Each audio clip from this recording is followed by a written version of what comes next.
പുരുഷന്മാര് ഈ സ്ത്രീകളെ ചരക്കെന്ന് വിളിക്കുന്നത്, ഇല്ലെങ്കിൽ ഒരു പെൺകുട്ടി പോയാൽ അവള് വെടിയാന്ന് പറയണമെന്നൊക്കെ നമ്മൾ കേട്ടിട്ടുണ്ട്. അപ്പം ഈ പുരുഷന് സ്ത്രീ എന്ന് പറയുന്നത് അവന്റെ ലൈംഗിക താല്പര്യത്തിന് മാത്രമുള്ള ഒരു വസ്തുവായിട്ടാണോ കാണുന്നത്? അതെ, ഇതത്ര സംശയം. പുരുഷന്മാരുടെ ലോകമാണ്, പുരുഷന്റെ വസ്തുക്കളാണ്. പുരുഷന്മാരുടെ ലോകത്തെ വസ്തുക്കളായി എന്നേ സ്ത്രീകൾ മാറിപ്പോയി. പശുക്കളാണ് സ്ത്രീകളല്ല. യാഥാർത്ഥ്യം അതാണെന്ന് മനസ്സിലാക്കണം. പശുവിനെ വാങ്ങിക്കൊണ്ട് പോകുന്ന പോലെ കൊണ്ടുപോകുന്നുണ്ട്. പെണ്ണ് കാണുമ്പോ എന്തോ ഈ കാണുന്നേ? പെണ്ണിന്റെ ശരീരം മാത്രമേ ഉള്ളൂ, നിങ്ങളെ ആളില്ല. ആണ് കാണൽ ചടങ്ങുണ്ടോ? ചേട്ടാ കാപ്പി എന്ന് പറഞ്ഞിട്ട് ഇപ്പോഴും ചെല്ലത്തില്ലേ? കാപ്പി ഇട്ടുകൊണ്ട് ചെല്ലുന്നാര്? ആ, പിന്നെ പശുവാ. പശുവിന് എന്തുവാ നോക്കുന്നേ? മുലയുണ്ടോ എന്ന് നോക്കും, ഇറച്ചി ഉണ്ടെന്നോ വാലുണ്ടെന്നോ, ഇതൊക്കെയല്ലേ നോക്കുന്നേ. ഇതൊക്കെ പെണ്ണ് കാണുക എന്ന് പറഞ്ഞ അർത്ഥം. റോഡിൽ പോയിട്ട് സാധനം മേടിക്കുന്ന പോലെ തന്നെയാ മേടിക്കുന്നേ. അതുകൊണ്ടാണ് ചരക്കെന്നൊക്കെ അവർ വിളിക്കുന്നത്. അവർക്ക് എല്ലാവർക്കും അറിയാത്, പുരുഷന്മാർക്ക് എല്ലാവർക്കും അറിയാത് വസ്തുക്കളാണ്. ഈ ലിവിങ് ടുഗദർ ആണോ വിവാഹമാണോ എന്ന് പറഞ്ഞ ചോദ്യമൊന്നുമില്ല. വിവാഹം എന്ന് പറയുന്നത് രാജാക്കന്മാർ കണ്ടുപിടിക്കുകയും അതിനോട് ബന്ധപ്പെട്ട് ആളുകളുടെ ടാക്സ് മേടിക്കാൻ വേണ്ടിയുള്ള ഒരു സമ്പ്രദായമായിട്ടാണ് അത് വരുന്നത്. പണ്ട് സ്ത്രീകൾ മാറ് മറയ്ക്കാൻ സമ്മതിച്ചില്ലെന്നൊക്കെ പറയുമ്പോൾ മാറ് കാണാനല്ല. പൗരന്മാർക്ക് ജാതിയും മതവും ബാധകമല്ല. വ്യക്തികളെ ഉള്ളു, ആണും പെണ്ണേ ഉള്ളു, എണകളെ ഉള്ളു. ഇഷ്ടമുള്ളവരുമായിട്ട് ബന്ധമുണ്ട്. ലൈംഗിക ബന്ധത്തിൽ ഏർപ്പെടുന്നത് തെറ്റാണെന്ന് പറയുന്നത് എന്തിനായവാണ്? ഇവിടുത്തെ മാട്രിമോണിയൊക്കെ എങ്ങനെയാണ്? Nair matrimony, Ezhava matrimony, Brahmin matrimony എന്നല്ലേ ഉള്ളത്. അല്ലാതെ മനുഷ്യർ മാട്രിമോണി എന്ന് പറഞ്ഞിട്ടുണ്ടാ?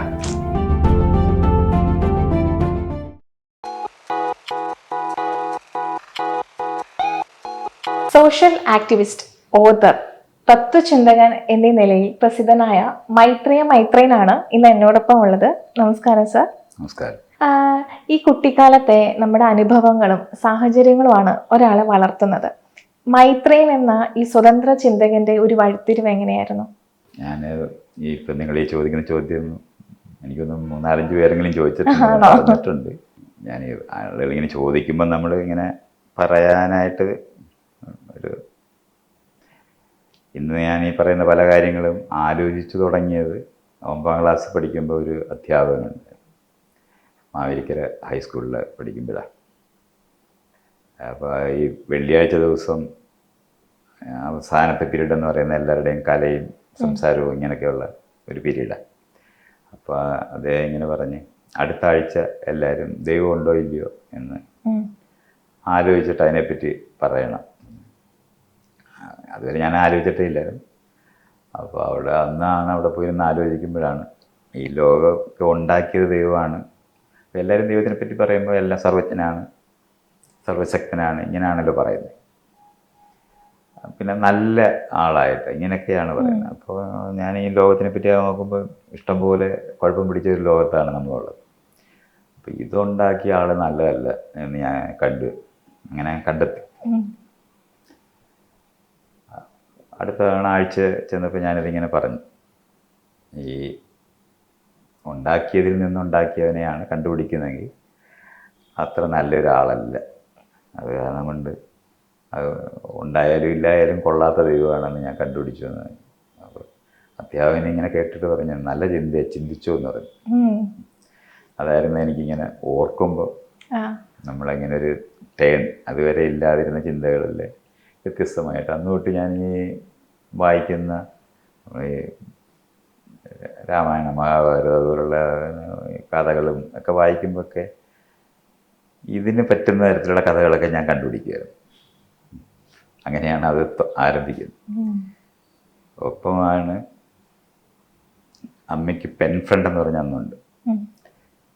അപ്പോൾ പെൻ ഫ്രണ്ട് എന്ന് പറഞ്ഞാൽ ഏതെങ്കിലും രാജ്യത്തേക്ക് നമ്മൾ കത്തെഴുതി അങ്ങോട്ടും ഇങ്ങോട്ടുള്ള. അപ്പോൾ അമ്മയുടെ പെൻ ഫ്രണ്ട് അമേരിക്കയിലായിരുന്നു.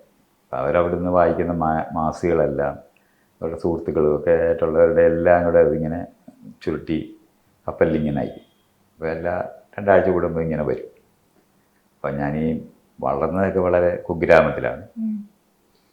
പക്ഷേ ഈ വായിച്ചതെല്ലാം അമേരിക്കൻ മാഗസിൻസ്. അപ്പം അന്നേ കൊച്ചായിരുന്നപ്പോൾ തന്നെ ഒരു 6-7 വയസ്സ് 8 വയസ്സൊക്കെ ഇപ്പോൾ തൊട്ട് നമ്മൾ ഈ നാഷണൽ ജിയോഗ്രഫിക്ക് വരുന്നുണ്ട്. അപ്പോൾ അതൊക്കെ നോക്കിയും അതൊക്കെ ഞാൻ വായിക്കുന്ന മുഴുവൻ അങ്ങനത്തെ മാസികകളായിരുന്നു. ജീവിക്കുന്നത് വളരെ എന്താ പറയണ്ട കുഗ്രാമം എന്ന് പറയാവുന്ന സ്ഥലത്തായിരുന്നു. അപ്പം ഇത് ഞാൻ പിന്നെ ഇത് ആലോചിക്കുമ്പം കണ്ടുപിടിച്ചതാണ്. കാരണം ഇങ്ങനൊരു വായന സാധാരണ ആൾക്കാർക്ക് കിട്ടത്തില്ല.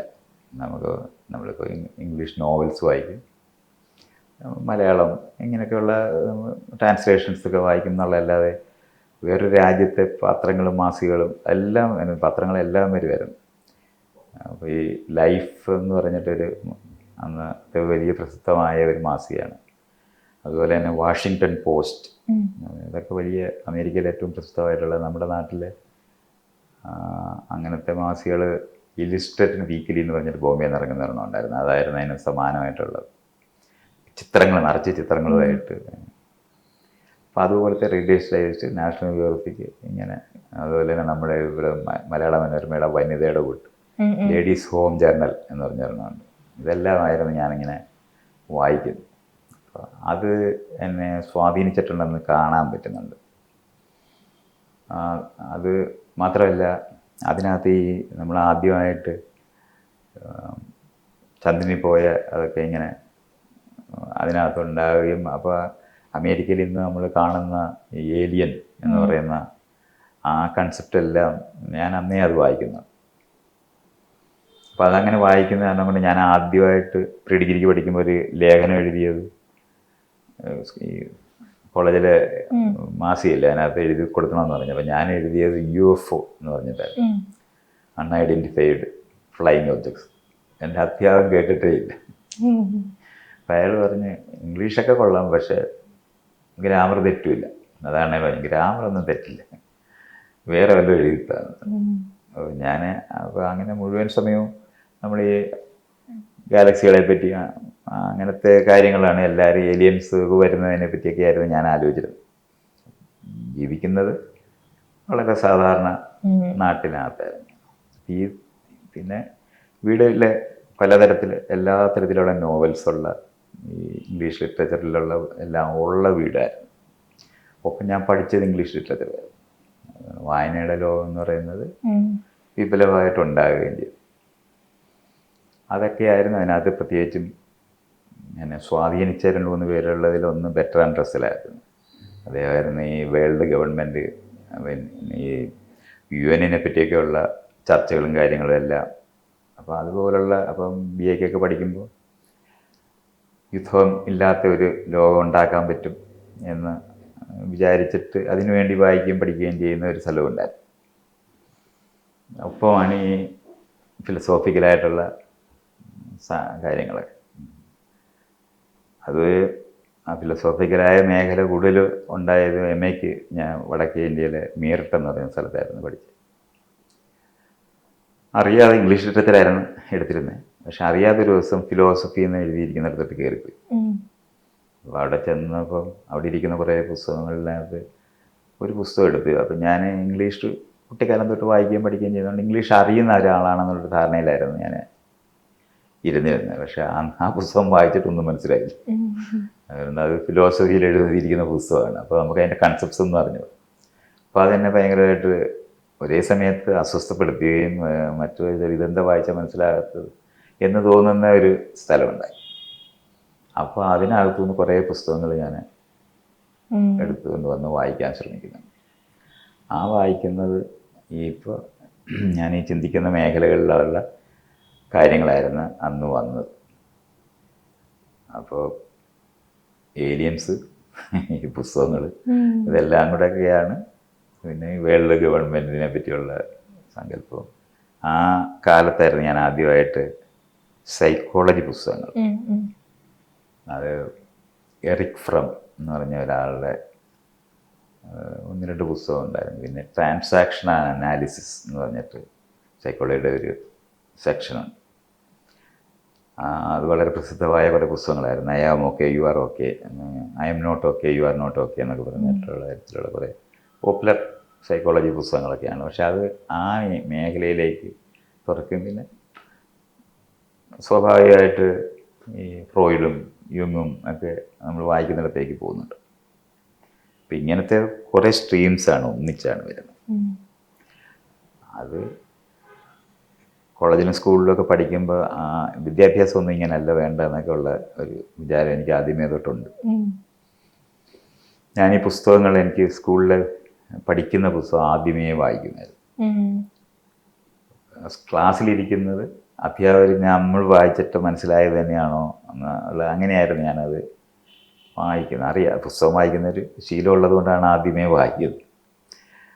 അപ്പോൾ അങ്ങനത്തെ ഒരു വായനയുടെ ലോകം ഒരു പ്രധാന സ്ഥലമാണ്.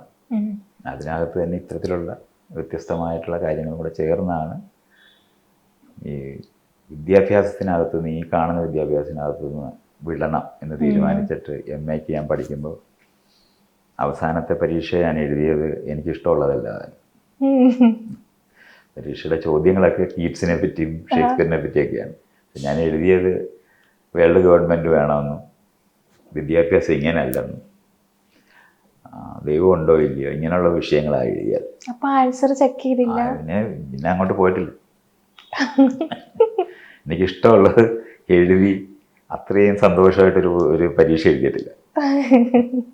അധ്യാപകർ ഇങ്ങനെ അഡീഷണൽ ഷീറ്റ് എനിക്കിങ്ങനെ തരുന്നുണ്ട്. അപ്പോൾ ഞാൻ എഴുതി അങ്ങ് തീർക്കുകയാണ്. അപ്പോൾ എൻ്റെ കൂട്ടുകാർക്കെല്ലാം അറിയാം ഞാൻ പരീക്ഷയ്ക്ക് എഴുതുന്നില്ലെന്ന് ഞാൻ പറഞ്ഞിരുന്നതാണ്. അവരെല്ലാവരും ചോദിച്ചത് എന്ത് എഴുതുന്നു. അപ്പോൾ ഇതൊക്കെയാണ് ഞാൻ എഴുതിയത്. അങ്ങനെ എഴുതി അവിടുന്ന് ആ വിദ്യാഭ്യാസം ഉപേക്ഷിച്ച് നാട്ടിൽ തിരിച്ചു വരികയായി. അതിൻ്റെ ഭാഗമായിട്ട് നാരായണ ഗുരുകുലം എന്ന് പറഞ്ഞ സ്ഥാപനത്തിനകത്ത് നിത്യനീതിയുടെ അടുത്ത് പോയിട്ട് പിന്നെ ഫിലോസഫി പഠിക്കുക എന്ന് പറയുന്നതാണ് പിന്നെ സംഭവിച്ചത്. അങ്ങനെയാണ് ഇപ്പോൾ കാണുന്നിടത്ത് എത്തിപ്പെട്ടത്. രണ്ടുപേരും ഒന്നിച്ച് ജീവിക്കുമ്പം ഒരാൾക്ക് വേറൊരാളുമായിട്ട് ഒന്നുകൂടെ ഒന്ന് അടുപ്പം വേണം. അതിന് നമ്മളിപ്പം അവിഹിതം എന്നൊക്കെ പറയും ഇന്നത്തെ കാലത്ത്. സത്യത്തിൽ അത് ഒരാൾ എടുക്കുന്ന ഒരു വ്യക്തി തീരുമാനമല്ലേ. എനിക്കിപ്പം നിന്നെ ഇഷ്ടമാണ്, എന്നാൽ നീ പോരാ, അയാളിൽ നിന്നും എനിക്ക് കംഫർട്ട് ഉണ്ട്. അത് ഇന്ന് അവിഹിതം, ഇപ്പം താങ്കളുടെ ഒരു വീഡിയോ ഞാൻ കണ്ടിരുന്നു, വിഹിതം അവിഹിതം എന്ന് പറഞ്ഞ ടോപ്പിക്കിൽ ഇതുപോലെ സംസാരിച്ചുകൊണ്ടിരുന്നത്. അപ്പം ഈ അവിഹിതം എന്ന് പറയുന്നത് സത്യത്തിൽ നല്ലതാണെന്നാണോ പറയണേ? അങ്ങനെയല്ല. ഈ വാക്കുകളൊക്കെ തന്നെ നമ്മളിത് ഇതുപോലെ മനസ്സിലാക്കേണ്ടതുണ്ട്. ഗവൺമെൻറ്റിൻ്റെ അംഗീകാരം, ഗവൺമെൻറ് എന്ന് പറഞ്ഞാൽ പണ്ട് രാജാവിൻ്റെ, കാരണം നമ്മൾ മുദ്രപത്രത്തിലാണ് ഒപ്പിടുന്നത്, അവരുടെ അംഗീകാരമില്ലാതെ ചെയ്യുന്നതിനെയാണ് അവിഹിതം എന്ന് പറയുന്നത്. അത് കള്ളക്കടത്തെന്ന് പറയുന്നത്. ഒരു പ്രദേശത്തു നിന്ന് വേറെ പ്രദേശത്തേക്ക് സാധനം കൊണ്ടുവരുന്നത് എന്ത് തെറ്റാണ്? തെറ്റെന്താണെന്ന് ചോദിച്ചാൽ, ഇവിടെ എന്തെങ്കിലും നടത്തണമെങ്കിൽ എനിക്കതിൻ്റെ പങ്ക് തരണം എന്നൊരു പ്രദേശത്ത് മുഷ്കോടെ ഒരു സംഘം ആൾക്കാരെ സംഘടിപ്പിച്ച് നിർത്തിയിട്ട് ഇവിടെ നിങ്ങൾ നടത്തുന്ന എല്ലാ ട്രാൻസാക്ഷനകത്തും എനിക്കൊരു പങ്ക് തരണം എന്ന് പറയുന്ന ഗുണ്ടാ പിരിവിനെയാണ് നമ്മൾ ചുങ്കം എന്ന് പറയുന്നത്. നമ്മളിപ്പോൾ അതിനെ ഗുണ്ടാ പിരിവ് എന്നാണ് പറയുന്നത്. പക്ഷെ പണ്ട് രാജാക്കന്മാർ ചെയ്തിരിക്കുന്ന ഗുണ്ടാ പിരിവിനെയാണ് നമ്മൾ ഈ പറയുന്നത്. അപ്പോൾ ഈ കരാറ് രാജാവിൻ്റെ മുദ്രപത്രത്തിലാണ് ചെയ്യുന്നത്. അപ്പോൾ അതിന് കാശടക്കുകയും വേണം. ഇത്ര രൂപ പത്രത്തിൽ അടയ്ക്കണം. രണ്ടുപേരും കുഞ്ഞിനെ ഉണ്ടാക്കുന്നതിനകത്ത് എന്തിനീ മുദ്രപത്രം? ഇതിനകത്തൊന്ന് കാശ് രാജാവിന് വേണം. എന്ത് ചെയ്താലും രാജാവിന് കാശ് കൊടുക്കണം. അപ്പം നിങ്ങൾ സാധനം വിറ്റാലും രണ്ടുപേര് തമ്മിൽ എന്ത് ഉണ്ടാക്കിയാലും എന്ത് കരാറുണ്ടാക്കിയാലും അതിനകത്തൊരു പങ്ക് രാജാവിന് പോകണം. അതിൻ്റെ ഭാഗമായിട്ടാണ് ആ കരാറൊക്കെ ഉണ്ടായത്. കാശ് കൊടുക്കണം. അല്ലെന്നുണ്ടെങ്കിൽ അങ്ങനെ ഒരു വേണ്ടാണെങ്കിൽ ഒരു ഗ്രാമത്തിൽ ഉണ്ടാകുന്ന സാധനങ്ങൾ വേറെ ഗ്രാമത്തിൽ കൊണ്ടുവന്ന് കൊടുക്കുന്നവർ കച്ചവടക്കാർ മാത്രം. അവരവിടുന്ന് എടുത്തുകൊണ്ടുവന്ന് ഇവിടെ കൊടുക്കും. അപ്പോൾ അവരുടെ എഫർട്ടും കൂടെ ചേർത്തിട്ടുള്ള വില അവരിടും. അതിനെയാണ് അതുകൊണ്ടാണ് അവർ ജീവിച്ചിരുന്നത്. പക്ഷെ ഇവിടെ എന്തെങ്കിലും കച്ചവടം നിങ്ങൾ നടത്തുകയാണെങ്കിൽ അതിൻ്റെ ഒരു പങ്ക് എനിക്ക് തരണമെന്ന് പറഞ്ഞ് റോഡിൻ്റെ സൈഡിൽ ഒരു സംഘം ആൾക്കാരുമായിട്ട് ഒരു തോക്കും വടിവാളുമായിട്ട് നിൽക്കുന്നവരെയാണ് നമ്മൾ രാജാക്കന്മാരെന്ന് പറയുന്നത്. അങ്ങനെയാണ് ചുങ്കപ്പിരിവുണ്ടായത്. ഈ ചുങ്കപ്പിരിവിനോട് ബന്ധപ്പെട്ടാണ് നമ്മുടെ എല്ലാ ജീവിതത്തിലെ എന്ത് ട്രാൻസാക്ഷൻ നമ്മൾ ചെയ്യുകയാണെങ്കിൽ നമ്മൾ എന്ത് ധരിക്കണമെന്നും എങ്ങനെ നടക്കണമെന്നും എല്ലാം അവർ തീരുമാനിക്കാൻ തുടങ്ങി. അങ്ങനെയാണ് വസ്ത്രം ധരിക്കുന്നതിന് മേളിലൊക്കെ ടാക്സ് വന്നത്. അല്ലാതെ നിങ്ങൾ വിചാരിക്കുന്നതിലല്ല. ടാക്സ് പണ്ട് കാലത്ത് ഒരു രാജാവ് ഈ പിടിച്ചു പറിക്കാനായിട്ട് ഇരിക്കുന്ന വിദ്വാനെയാണ് നമ്മുടെ രാജാവ് എന്ന് പറയുന്നത്. അയാൾ കൊട്ടാരത്തിൽ ഇരിക്കും, ബാക്കിയുള്ളവരെല്ലാം കുടിയിൽ കഴിയും. അപ്പം അവർ ചെയ്യുന്ന പ്രവൃത്തിക്കകത്ത് അവരുടെ എന്ത് നടത്തിയാലും നിങ്ങളും ഞാനും തമ്മിൽ ഒരു ഇടപാട് നടത്തി അതിൻ്റെ ഒരു പങ്ക് അവർക്ക് കൊടുക്കണമെന്ന് പറയുന്ന കാശാണ് നമ്മൾ ഈ പറയുന്ന ടാക്സ് എന്ന് പറയുന്നതൊക്കെ. ഇന്ന് നമ്മളത് ജനങ്ങൾക്ക് തിരിച്ചു വരുന്നത് കൊണ്ടാണ് അതിന് അർത്ഥം മാറിയത്. പണ്ടങ്ങനല്ല. ചുങ്കം എന്ന് പറയുന്നത് രാജാവ് നോക്കുമ്പം ചട്ടി ഉണ്ടാക്കുന്നതിൻ്റെ കയ്യിൽ നിന്ന് ചട്ടിയുടെ പേരിൽ മേടിക്കുക, കല ഉണ്ടാക്കുന്നതിൻ്റെ പേരിൽ മേടിക്കുക, പായ ഉണ്ടാക്കുന്നതിൻ്റെ കയ്യിൽ നിന്ന് മേടിക്കുക, പിച്ചാത്തി ഉണ്ടാക്കുന്നതിൻ്റെ കയ്യിൽ നിന്ന് മേടിക്കുക. ഇതുപോലുള്ള കഴിഞ്ഞാൽ പിന്നെ ഓരോ രാജാവിന് കൊട്ടാരത്തിനകത്ത് സ്വർണത്തിന് വെച്ചിട്ട് ഒരു ഇതുണ്ടാക്കണം. അപ്പോൾ അവരുടെ കയ്യിൽ നിന്ന് കാശ് മേടിക്കണം. ഇതിനകത്തു നിന്നൊക്കെ മേടിച്ചു കഴിഞ്ഞ് പുതിയത് അപ്പോൾ എല്ലാ വർഷവും ഈ മന്ത്രിമാരുടെ പണിയെന്ന് പറയുന്നത് പുതിയതായി എങ്ങനെ ടാക്സ് കണ്ടുപിടിക്കുക എന്ന് പറയുന്നതാണ് ആലോചിക്കുന്നത്. അത് ഇപ്പോഴും നമ്മുടെ മന്ത്രിമാരെല്ലാം അങ്ങനെ തന്നെ ചെയ്തുകൊണ്ടിരിക്കുന്നത്. അപ്പോൾ അവനെ മീശ ഇങ്ങനെ ഇരിക്കുന്നത് അതിന് ചാർജ് ചെയ്യുക. അങ്ങനെയാണ് ഇതെല്ലാം വന്നത്. നമ്മളിന്ന് കാണുന്ന വസ്ത്രങ്ങൾ ധരിക്കുമ്പോൾ പോലും ടാക്സ് വന്നു. അപ്പം ഉടുപ്പിടുന്നുണ്ടെങ്കിൽ അതിന് ടാക്സ് കൊടുക്കണം. ടാക്സ് കൊടുക്കാതെ നിങ്ങൾ ഉടുപ്പിട്ടാൽ അപ്പോഴാണ് അല്ലാതെ പണ്ട് സ്ത്രീകൾ മാറ് മറയ്ക്കാൻ സമ്മതിച്ചില്ലെന്നൊക്കെ പറയുമ്പോൾ മാറ് കാണാനല്ല, വസ്ത്രം ഇടണമെങ്കിൽ കാശ് കൊടുക്കണം. കാശ് കൊടുത്താൽ മാത്രമേ ഇടാനൊക്കത്തുള്ളൂ. അതേപോലെയാണ് ഒരു പ്രദേശത്തുള്ള സാധനങ്ങൾ ഇവിടെ കൊണ്ടുവന്ന് കൊടുക്കണമെങ്കിൽ അത് ടാക്സ് കൊടുത്തിട്ടേ കൊടുക്കാനൊക്കത്തുള്ളൂ, അല്ലെങ്കിൽ കള്ളക്കടത്താവും. അങ്ങനെ കള്ളക്കടത്ത് നമ്മൾ പറയുന്നത് അവരെന്തെല്ലാം ചെയ്യുന്നുണ്ടോ? എന്ത് ഈ കള്ളക്കടത്ത് എന്ന് പറയുന്നതിനകത്ത് എന്ത് തെറ്റാണുള്ളത്? അങ്ങനത്തെ തെറ്റൊന്നുമില്ല. ഇവിടുത്തെ രാജാവിന് നമ്മുടെ കയ്യിൽ നിന്ന് പിടിച്ചു പറിക്കാനായിട്ട് കാശ് കൊടുത്തില്ല എന്നുള്ളതാണ് കള്ളക്കടത്തായത്. ഇതേപോലെയാണ് രണ്ടുപേര് തമ്മിലുള്ള ഇഷ്ടത്തിനെ പരിഗണിക്കാതായി പോവുകയും രണ്ടുപേര് തമ്മിൽ ഇഷ്ടത്തോടെ ബന്ധം ഉണ്ടാക്കുന്നതൊക്കെ അവിഹിതമായി പോയതും അങ്ങനെയാണ്. രാജാവിന് കാശ് കൊടുത്താൽ മതി, എല്ലാം ഹിതമാവും. അതുകൊണ്ടാണ് ചില സ്ഥലങ്ങളിൽ 4 വിവാഹം എന്താണ് അനുവദിച്ചത്. അവിടെ എന്താ അവിഹിതമില്ലേ? അത് അവിഹിതമായിട്ട് കാണത്തില്ല, കാരണം രാജാവിന് കാശ് കൊടുത്തിട്ടുണ്ട്. ഇത്രയേ ഉള്ളൂ നമ്മൾ മനസ്സിലാക്കേണ്ടത്. അല്ലാതെ ഹിതവും അവിഹിതവും ഒന്നും ലോകത്തില്ല. രാജാക്കന്മാർ അല്ലെങ്കിൽ ഭരണാധികാരികൾക്ക് കാശ് കൊടുക്കാതെ ചെയ്യുന്നതെല്ലാം കള്ളവും അവിഹിതവുമായി മാറുന്നു എന്നുള്ളതേ ഉള്ളൂ. പക്ഷെ രണ്ടുപേര് തമ്മിലുണ്ടാക്കുന്ന കരാറ് തെറ്റിക്കുമ്പം അത് വേറൊരു കാര്യമാണ്. അത് ഈ പറയുന്നതിനകത്ത് വ്യത്യാസമുണ്ട്. നമ്മൾ രണ്ടുപേരും കൂടെ ഒന്നിച്ച് ജീവിക്കാൻ തീരുമാനിക്കുന്നു. അപ്പോൾ രണ്ടുപേരും എനിക്കുണ്ടാകുന്ന കുഞ്ഞുങ്ങളെ നീ വളർത്തും, നിന്റെ സമയവും നിന്റെ സമ്പാദ്യവും ഇതിനു വേണ്ടി ചെലവഴിക്കും എന്ന് പറയുന്ന ഒരു കരാറ് രണ്ടുപേരും തമ്മിൽ ഉണ്ടാക്കുമ്പോൾ അയാൾ വേറൊരാളുമായി സമയം ചെലവഴിക്കുകയും അയാളുടെ ധനം വിൽക്കുമ്പോഴാണ് വഴക്കാകുന്നത്. അത് വേറെ വിഷയമാണ്, കുട്ടിപ്പടയ്ക്കരുത്. അതേ സമയത്ത് 4 പേരെ വിവാഹം കഴിക്കാനായിട്ട് അനുവാദമുള്ള സ്ഥലത്ത് അവരുടെ കുട്ടികൾക്ക് സ്വത്ത് കൊടുക്കുന്നതിന് ആരും വഴക്കുണ്ടെത്തില്ല, കാരണം അതാണ് കരാറ്. അപ്പൊ ഈ പൊസഷൻ എന്നൊക്കെ നിങ്ങൾ ഈ പറയുന്ന സാധനം എന്ന് പറയുന്നത് എനിക്കുണ്ടാകുന്ന കുഞ്ഞിനെ നിങ്ങൾ നോക്കാനായിട്ട് സമയവും അതിനുള്ള വിഭവങ്ങളും തരണം. നമ്മൾ ധനം എന്നാണ് ഇപ്പം അതിന് പറയുന്നത്. പക്ഷെ വിഭവങ്ങൾ നിങ്ങളുടെ ധനം കൊണ്ട് വിഭവം വാങ്ങാം എന്നുള്ളതാണ്. അപ്പൊ വിഭവങ്ങൾ തരുന്നതിനും ഈ സമയം ഒരാൾക്ക് അറ്റൻഷൻ കൊടുക്കണ്ടേ? ഇപ്പം നിങ്ങൾ ഒരു ഇണയെ ഉണ്ടാക്കി നിങ്ങൾക്ക് സിനിമ കാണാൻ പോകണം, വിളിക്കുമ്പോൾ അയാളില്ല, അയാൾ വേറൊരാളുടെ കൂടെ നടക്കുക. അപ്പോൾ നമ്മളോട് ഉണ്ടാക്കിയ കരാറ് തെറ്റിക്കുന്നത് കൊണ്ടുണ്ടാകുന്ന പ്രശ്നമാണ് നമ്മൾ ഈ അനുഭവിക്കുന്നത്. അപ്പം നമ്മുടെ കുഞ്ഞുങ്ങളെ വളർത്താനായിട്ട് അയാളുടെ സഹായം ഇല്ലാതായി മാറുന്നു എന്ന് മനസ്സിലാക്കുന്നതുകൊണ്ടാണ് അതിനെ നമ്മൾ എതിർക്കുന്നത്. ഇത് രണ്ടും 2 കാര്യമാണ്. അവിഹിതം എന്ന് പറയുന്ന കൺസെപ്റ്റോ ആയിട്ട് ബന്ധപ്പെട്ടല്ല, രണ്ടുപേര് തമ്മിൽ ഉണ്ടാക്കിയ കരാറ് പാലിക്കുന്നില്ല എന്നുള്ളതാണ് പുതിയ പ്രശ്നം. അപ്പം ഒരാളുടെ കുഞ്ഞ് അവരുടെ കുഞ്ഞാണെന്ന് അറിയാമെങ്കിൽ പുരുഷൻ നോക്കും. അതുകൊണ്ടാണ് സ്ത്രീകൾ ഞാൻ വേറെ ആരുമായിട്ട് ബന്ധം ഉണ്ടാക്കാതെ നിന്റെ തന്നെ കുഞ്ഞുങ്ങളെ പ്രസവിക്കത്തുള്ളൂ എന്നുള്ള കരാറുണ്ടാക്കും. ആ കരാറ് തെറ്റിച്ച് സ്ത്രീ വേറൊരാളുമായിട്ട് ബന്ധം ഉണ്ടാക്കിയാൽ വഴക്കാവും. അതാണ് നമ്മൾ മനസ്സിലാക്കേണ്ടത്. അതുകൊണ്ടാണ് സ്ത്രീകൾക്ക് മാത്രമല്ല ഈ ചാരിത്ര്യമുള്ളത്, പുരുഷന്മാർക്ക് എന്താ ഇല്ലാത്തത്? അത് പുരുഷ കേന്ദ്രീകൃതമായ സമൂഹമായതുകൊണ്ടാണ്. സ്ത്രീകൾക്ക് എൻ്റെ കുഞ്ഞിനെ തന്നെ നീ പ്രസവിക്കുകയാണെങ്കിൽ ഞാൻ നോക്കും, ഇതാണ് കരാറ്. ഇതുകൊണ്ടാണ്. അപ്പൊ അങ്ങനെ അല്ലാതെ സ്ത്രീ പെരുമാറിയാൽ അത് അവിഹിതമായിട്ട് അതിനെ എതിർക്കുന്ന സാധനമായിട്ട് അവർ കാണും. അപ്പോഴാണ് നമ്മൾ ഈ പറയുന്ന പൊസഷൻ എന്ന് പറയുന്ന സാധനം എന്ന് പറയുന്നത് നമ്മുടെ കുഞ്ഞിനെ അല്ല പ്രസവിക്കുന്നത്, എൻ്റെ കുഞ്ഞിനെ അല്ല. അപ്പം എൻ്റെ ജനിതക തുടർച്ച ഉറപ്പാക്കുന്ന തരത്തിലല്ല നീ പെരുമാറിയതെന്നുള്ളതാണ് ഈ പ്രശ്നം. ഇതെല്ലാം നമ്മൾ ഇത് സൂക്ഷിച്ച് മനസ്സിലാക്കാതെ ഇരിക്കുന്നത് കൊണ്ടാണ്. അപ്പം പുരുഷന്മാർ തമ്മിൽ അടിച്ച് കൂട്ടത്തിൽ കൊള്ളാവുന്ന ഒരാൾ സ്ത്രീകളുടെ മുന്നിൽ നിൽക്കുമ്പോൾ പുരുഷന്മാരായിട്ട് ബന്ധം ഉണ്ടാക്കി കുഞ്ഞിനെ ഉണ്ടാക്കുമ്പോൾ സ്ത്രീയുടെ മാത്രമായിരുന്ന കാലത്ത് ഈ പ്രശ്നമില്ല. പുരുഷന്മാരാരുമായിട്ട് ബന്ധം ഉണ്ടാക്കുന്ന അവർക്ക് ഒരു നോക്കേണ്ട കാര്യമില്ല, കുഞ്ഞിനെ വളർത്തുന്ന അവർ തന്നെ. പിൽക്കാലത്താണ് ഈ സ്വത്ത് വരികയും ഒരാളുടെ സമയം, രണ്ടുപേര് മാത്രമായിട്ട് ഇതിനെ ചുരുക്കി. ആ ചുരുക്കിയത് ഈ കുടുംബങ്ങൾ തമ്മിലുള്ള ബന്ധത്തിനകത്തൂടെ അത് വരുന്നത്. അപ്പോൾ ഒരാളുടെ സമയം, ഇപ്പം ഞാൻ രണ്ടുപേരുമായി ബന്ധം ഉണ്ടാക്കുന്നു, അങ്ങനെയാണ് ഞാൻ ഇരിക്കുന്നത്, മറ്റേ അവർക്ക് അറിഞ്ഞുകൂടാ. ആ അറിഞ്ഞുകൂടാ എന്ന് പറയുന്നത് മറച്ചു വെക്കുന്നതുകൊണ്ടാണ്. പരസ്യമായിട്ടാണെന്നുണ്ടെങ്കിൽ 4 വിവാഹം കഴിക്കുന്നിടത്ത് ഇതേ പ്രശ്നം ഉണ്ടാകട്ടെ. ശ്രീരാമന്റെ അച്ഛന് 3 ഭാര്യമാരില്ലായിരുന്നു. അപ്പൊ നമ്മൾ അങ്ങനെ മനസ്സിലാക്കണം.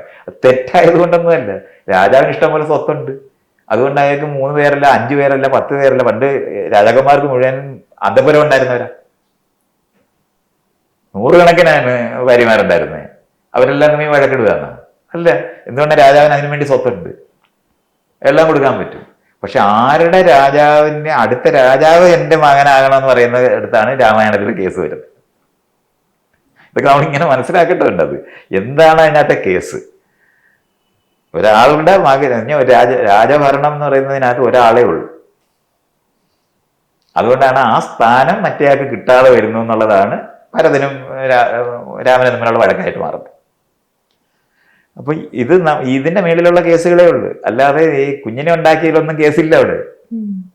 പക്ഷെ നമ്മൾ ഈ 2 പേര് മാത്രമായിട്ട് മാറിയിരിക്കുന്ന ആധുനിക കാലത്ത് നിങ്ങൾ പോയി വേറൊരാൾക്ക് ആയിട്ട് ബന്ധം ഉണ്ടാക്കി കുഞ്ഞിനെ ഉണ്ടാക്കിയാൽ നിങ്ങളുടെ സ്വത്തിന്റെ പങ്ക് അവർക്ക് പോകും. ഇവിടെ ഈ വീട്ടിൽ കിട്ടേണ്ട സാധനമാണ് പോകുന്നത്. അതുകൊണ്ടാണ് അത് വഴക്കായി മാറുന്നത്. അല്ല, ഈ പൊസഷൻ എന്നൊക്കെ പറയുന്നത് വേറെ അർത്ഥത്തിലാണ് മനസ്സിലാക്കേണ്ടത്.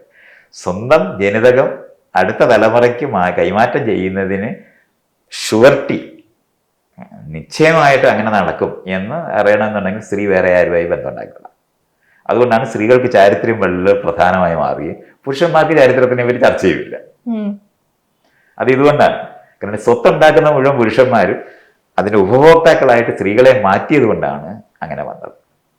അതിനുശേഷം നമ്മൾ മനസ്സിലാക്കാനുള്ളത്, ആധുനിക ജനാധിപത്യ സമൂഹത്തിനകത്ത് വരുമ്പോൾ 2 പേരും വരുമാനം ഉണ്ടാക്കുന്നവരായി മാറി. അപ്പൊ കുട്ടികളെ അവിടുത്തെ ചർച്ച എന്താണ്? വിഭവം കിട്ടുന്ന മാത്രമല്ല, 24 മണിക്കൂറേ ഉള്ളൂ. അതിനകത്തുള്ള സമയം എന്ന് പറഞ്ഞാൽ ഉണർന്നിരിക്കുന്ന സമയത്ത് അയാൾ വേറെ ആൾക്കാരുടെ കൂടെ പോയാൽ ഈ സമയം അങ്ങ് പോകും. നമുക്ക് കിട്ടേണ്ട അറ്റൻഷൻ ഉണ്ട്, ആ അറ്റൻഷൻ കൊടുക്കാൻ പറ്റാതെ വരും. മാത്രമല്ല, നിങ്ങൾ സിനിമയ്ക്ക് പോകാൻ തീരുമാനിക്കുന്ന സമയത്ത് മറ്റേ ആള് കടപ്പുറത്ത് നടക്കാൻ പോകും ആയിട്ട് തീരുമാനിക്കും. അപ്പൊ ഇയാൾക്ക് 2 ഒരു സമയത്ത് എത്താനൊക്കത്തില്ല.